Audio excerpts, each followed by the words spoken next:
Hello and welcome to another edition of Drumboy Reads Slow, where I am Drumboy and I definitely read slow. I have to say though, this week's edition featured a comic that read pretty fast by my standards. I actually said that in my last episode, but that was my absolute favorite currently, and it shares the same universe as this particular comic that I'm featuring today.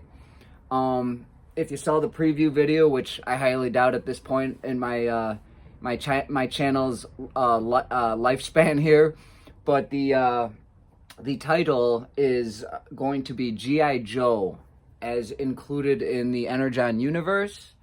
I have up to 11 issues so far, and we got issue 12 dropping this week on Wednesday.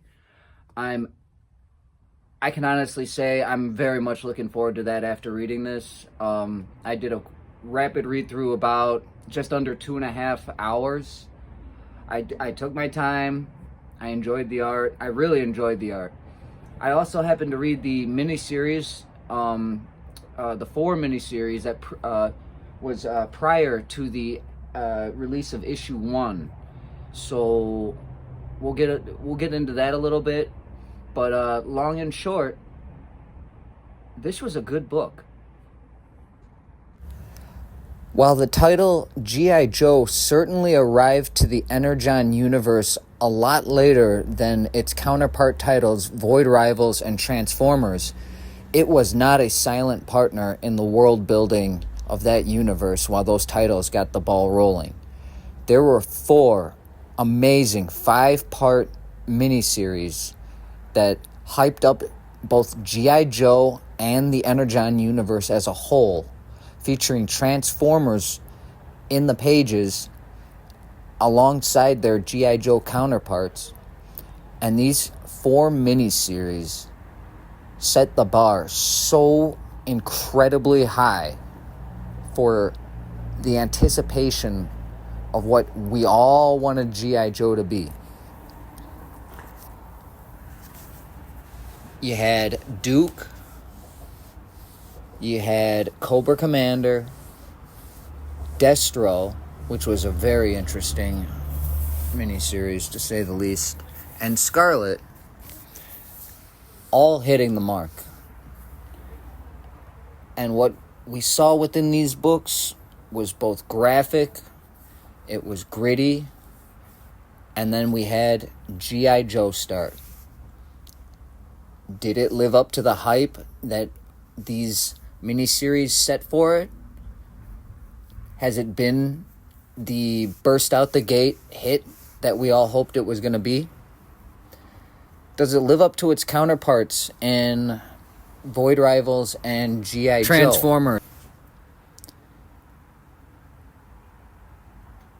Possibly. The series is still young, and there's a long way to go. But the stage has been set for more to come. Okay, before I get into first impressions about G.I. Joe, the series itself, let me explain just a little bit about its the history of, what led up to this. At the same time, Transformers and Void Rivals was building up heat for the Energon universe. There was also iterations of miniseries involving G.I. Joe characters, but focusing in on main characters, or I guess you would call them classics, favorites, or just pivotal characters. And it was 4 miniseries, and all 4 of them were fantastic, sewn into the storyline that was going on in Transformers and Void. Maybe not Void Rivals as much, but as far as Transformers, Duke definitely played had a role in there, and then there was a hinting of there's a lot of foreboding. It's been a while since I read all 4 back to back, but those features were Cobra Commander, which was actually I think my personal favorite. Then again, I can't deny Duke was amazing, and those 2 ran at the same time. And then there was Destro, And again, it's like maybe Cobra Commander wasn't my favorite because Destro was outstanding. That was Dan Waters on that. Really like that. I love this issue 5 cover. Amazing. I mean, just that's like classic. That's what the kind of thing that drew me into comics in the first place. And then we had Scarlet, which I'd say, even though it was very good, it was probably the weakest of the 4. I kind of heard reviewers saying the same thing, and I was like, "Oh, really?" You know, like I'll decide for myself. It's pretty universal. You know, the other 3 are like perfect miniseries. They definitely set up the GI Joe run that's currently going like perfectly, and they also played their part in more or less the world building of this incredible thing that is the Energon universe. I can't say that enough. This is the biggest thing going on in comics. Image Comics might not be as big as DC and Marvel, but there's no denying that this whole universe has made a mark on the current industry.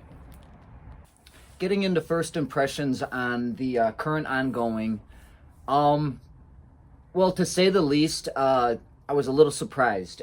While Dan Waters wrote Destro and Kelly Thompson did Scarlet, Joshua Williamson, who happens to be the writer of G.I. Joe, did Cobra Commander and Duke. And all 4 of those miniseries were sophisticated. This was what I was looking for in comics.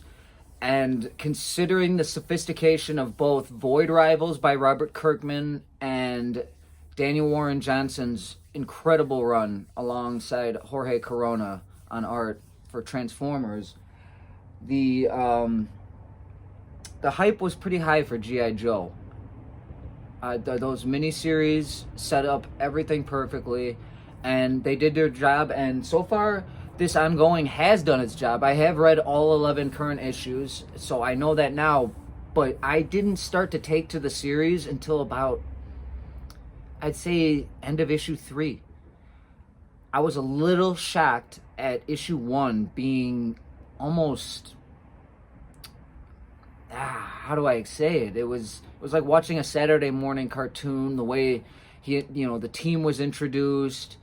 Even the shock ending where, there's a death and it seems permanent. I don't think he's going to pop back up. It was a he. I don't want to spoil it. I don't know if I'm going to go into the hard spoilers. I got kind of long-winded last time. But there's an immediate death. I don't think it's necessarily important to know which Joes are present where. I think it's important to kind of get the materials now while there's not too many issues to track down, or get the trade paperbacks. It's very easy to get caught up. The miniseries are easy reads. Honestly, the whole universe that this is all a part of is a weekend of reading. If you can free up the time and you're just feeling it, I'd say go for it. It can't be that expensive to get caught up with all the trade paperbacks and what's going on with how they compile everything. So I can say that, initially it was just a cold start. I didn't understand though, why, and then all of a sudden things got moving and I realized it was less about being that sophisticated comic and more about kind of a classic, just standard run-of-the-mill, standard procedural, just issue to issue, but it builds. I mean, there's an ongoing story. I believe the arcs are going to just be like 6 issues, and they'll maybe have 2 stories going at once, but it's going to seem very standard procedure, and I think it is going to kind of model itself a little bit more in an orientation that's closer to the cartoons than I believe the Transformers series has up to now. I really believe that, that was like the serious movie that we should have got as kids, or the serious show that we should have got as kids, and we're now getting as adults. But with G.I. Joe, it's just not quite the same as what the miniseries started, and that was shocking to me. And then it happens to be picking up, but it was like its own, it was his own entity. And that was so surprising to me with the same author of two of the miniseries, that it would feel like its own thing like that. But that's, I mean, my general takeaway is that this was a much different experience, and it has its means of tying in. I mean, there's, spoiler alert, there's definitely a Transformer running around. But it's got me hooked. It seems like a little bit immature. It seems like what a younger version of me would have attached to more, but it's good. I mean, it's good. It's action packed. It has funny moments, but not, it's not nearly as funny as, say, the you're not going to get a lot of belly laughs. Let me just put it that way. But it definitely does have a few moments that, lighten the mood. It's warm. The Joes in particular have, insanely high morals. This isn't just like, some lewd bloodbath where there's, a writer's trying to be edgy and trying to take the project in a new direction. This feels like G.I. Joe. Cobra Commander feels legit, but we already knew that from the miniseries. He seems like a force. It's not as campy as it was with the cartoons, where it was just like well, who's this stooge? Like, he just seems like this, masked jobber who's never, gonna win. And right now, there's no telling how much terror this guy can rain. He seems pretty unbeatable. He even seems to have Destro in check. And I was really impressed by the Destro miniseries. I haven't seen Destro quite live up to what I was hoping he was going to be in this, but there's a lot of room to grow. We got issue 12, just issue 12 dropping this week, so plenty of time to get there. Without getting into too direct of a synopsis, so that this doesn't turn into a droning, video that kind of pushes you away from the series. Issue 1 is kind of a stinker, but you got to read it to get to issue 2. Issue 2 picks things up a little bit more, and then issue 3, I believe that's the issue where we have this individual here join the team, and him and Duke are at odds, and there's a small moment of just like, okay, where's this going? But by issue 4, things really do pick up. And to say that, I got hooked would be, kind of an understatement, because I ended up reading everything really quick after that initial push through the first 3 issues. What kind of got me about this series, it reminded me of my recent read-throughs of Uncanny X-Men, the Gail Simone run of Uncanny X-Men, and then the Adjectiveless X-Men, that I think they're both around 24 issues right around now. I might be overshooting, but I was able to get through those pretty rapidly. But again, it was like a matter of 2 or 3 issues, and then all of a sudden, issue to issue, it was kind of pulling me in. They had enough cliffhangers to kind of keep me turning pages. And the next thing you know, an afternoon later, I'm through the whole run, and I'm thinking, okay, I'll jump over to the other one. I kind of missed out on how the series kind of interlocked, but I was able to kind of put the pieces together. You didn't really have to read them side by side at all. You could have had just a singular experience with one series, and what I could describe those as perfectly was, despite all the criticism that I was hearing from people that just weren't fans of the the new characters or the directions that were some of the issues were going in, if you read everything rapidly in a singular consecutive order, issue 1 to final issue that is available, it was just a much better experience. Sequentially reading like that, it sometimes it saves the book. And sometimes it also kind of, you get that impression that if you had read it, 1 issue per week, you would kind of get where people were coming from, that they expected a little bit more per issue. And I think that was more or less my problem with the initial 3 issues of G.I. Joe, was that I just wanted more from it, and I wasn't getting that. But once the ball started getting to, you know, a little bit of momentum, and the story started to, you know, the characters started to, you know, gel in not such a choreographed way, you know, not that such an introductory way, and it was just more how they were interacting.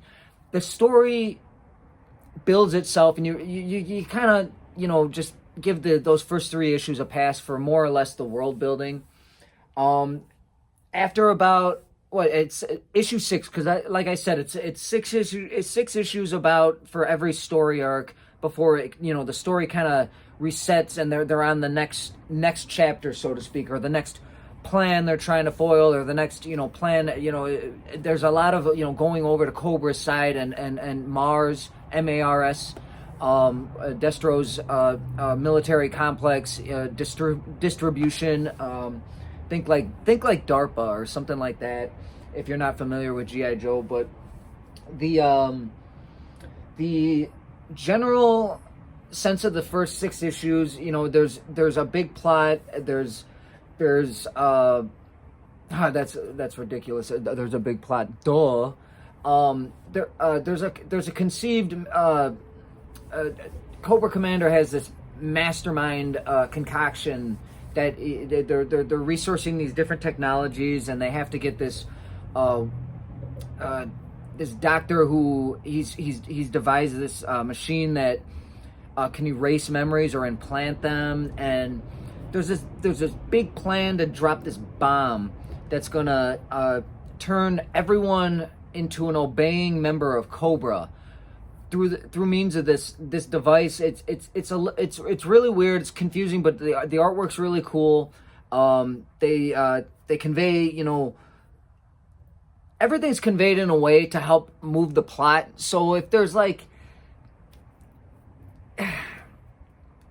you know, if you're really smart, you might find this book a little bit, you know, beneath you.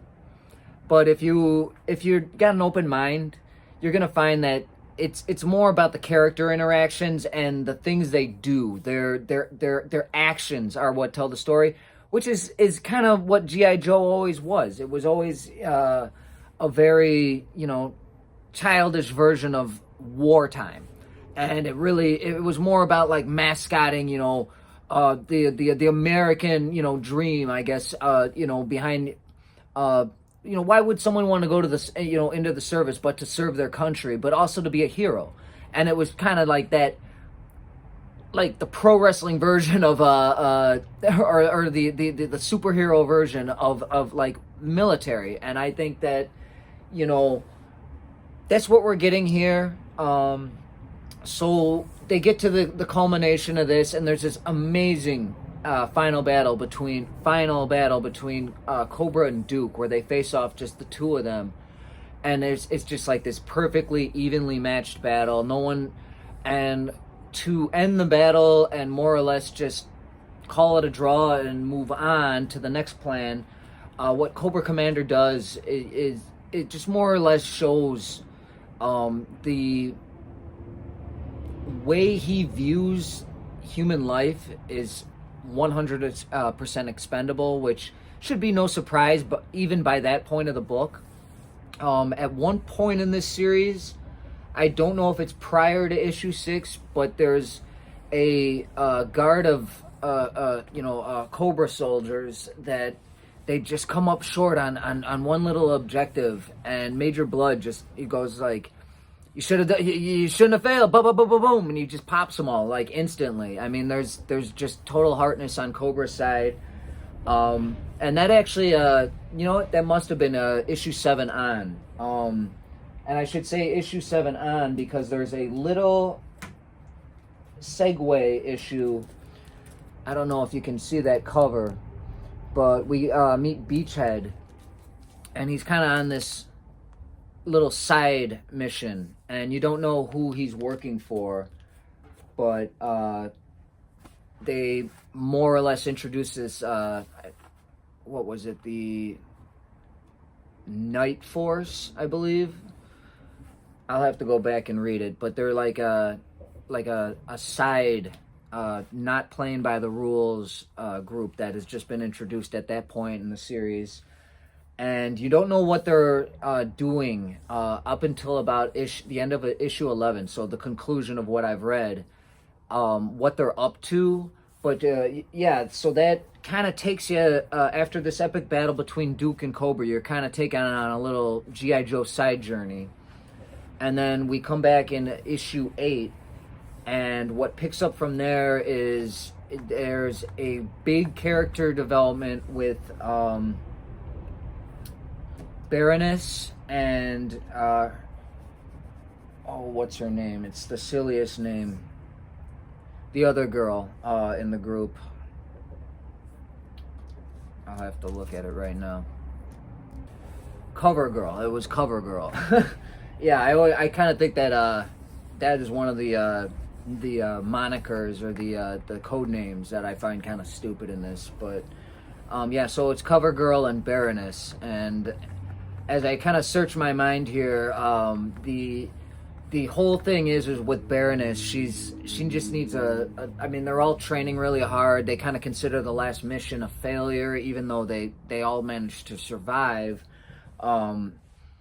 Baroness is more or less, kind of had it up to here with the training, and she wants some time because she's more or less forced to be in the Joes. I forgot to mention that she's in this. She's on the GI Joe side of things in this series, and she's more or less there by force or prison. And so she's playing along, but she's not really allowed any privacy, any private time. She's not really allowed to leave the headquarters, and she asks for a leave of absence to get out of basically the element of training. She needs some alone time, but she also seems to have like a secret reason. So of course they do allow it, for the sake of good writing. And the surprise later in the issue is that Cover Girl has been sent along with. So they wind up going to Paris for some unknown reason, and as soon as they get there, Baroness gives her the slip. But then, Cover Girl shows how much she can stick to her like a rat, or a glue trap to a rat. I mean, she's on top of her like that. So they end up more or less agreeing to just play by the rules, because clearly Baroness isn't a trusted member of the Joe unit. I mean, why would she be?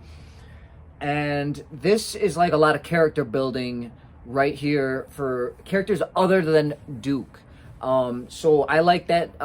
This is where the series is going. They're going to build all the characters. They're going to kind of expand the universe beyond just the main character, just like Transformers was doing. And that makes for excellent writing, first of all, but also makes for a more complete team and a more complete just like the relationships they build. It definitely will draw in more readers, so I'm drawn in by that. But yeah, so the next I believe issue 11, their little it should be pretty much solved. I think they're already back at base. In fact, they are. And the story kind of takes them into an encounter with Major Blood, who Baroness still has some unfinished business with, so to speak. And the whole thing actually, draws them together as friends. So it's like you got a lot of the character building is done in a way that is, again, it's moving the story along. So it's, everything seems a little bit, convenient sometimes, but that's okay, because it's, again, just a very standard procedure, classic comic book. Let's foil the bad guys. Let's set up, future, revenge plots. It all works. So far, there's only been one significant death I can think of, and you get it really early on in the series. If I'm mistaken, I do apologize. This was a really fast read. Personally, I think I will let it go up to like issue 24 before I pick it up again. I do not believe it'll take long to read 24 issues of this. I do want a little bit more. I am going to go ahead and do something that I have not done on any of my previous videos, and I'm actually going to give this a rating out of 10. Basically a solid 7 out of 10. It was very good, you know, very worth a read. It's worth your time, but is it essential? Not as much as those first 4 miniseries. I'm waiting for it to surpass those, and then I'm gonna be happy. I think they're kind of milking it right now. I think they're kind of taking things a little slow, and I think I would have been of the audience that would have liked it to have been a little bit more, not edgy, not to be cool, but just a little bit more graphic. It is graphic to an extent, but the level of violence still feels inconsequential. So I am looking for a little bit more, but this was a very good title, and you should have it in your collection if you're keeping up with anything current, because it is one of the more interesting things that I've come across. So I'm really glad I read it, and I'm glad that I'm kind of keeping up with the Energon universe in completion like this. I almost wonder if it's actually, you know, like if they have any plans to expand it with any titles, and at the same time, I don't think it needs anymore. I think G.I. Joe is possibly proof of that. Those miniseries, though, definitely read those. If you're going to read the universe, if you're going to leave out any of them, this would be the one, but don't leave out the miniseries. Absolutely do not leave out the miniseries. Anyway, this has been Drum Boy Reads Slow. I hope you enjoyed the video. Please give me a like and subscribe if you would. I'm gonna keep doing this. I like to do it. It's fun. You know, it's not about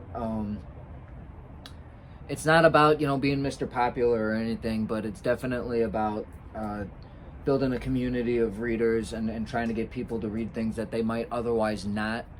And if I can show people a couple of goofy things I like to do on the drums too on the side, well, that's hey, that's a great feeling, and I like sharing my hobbies with people. I didn't used to, and I like to keep things to myself, and I realized that the more you engage with the community that also enjoys what you like, the more you feel a part of something when, like, say something like this comes out, whether, you know, it's like your favorite read or not. A lot of people are reading it because it's a title that we all recognize the name of, and you get like a feeling, at least for me, that like you're part of something. You're part of something that like everyone is a little bit aware of. Well, everyone that reads comics, which, you know, hopefully will be more and more in the future and not less and less. But anyway, thanks. I really do hope you pick this title up, and please have a wonderful rest of your Monday. Thank you. Bye.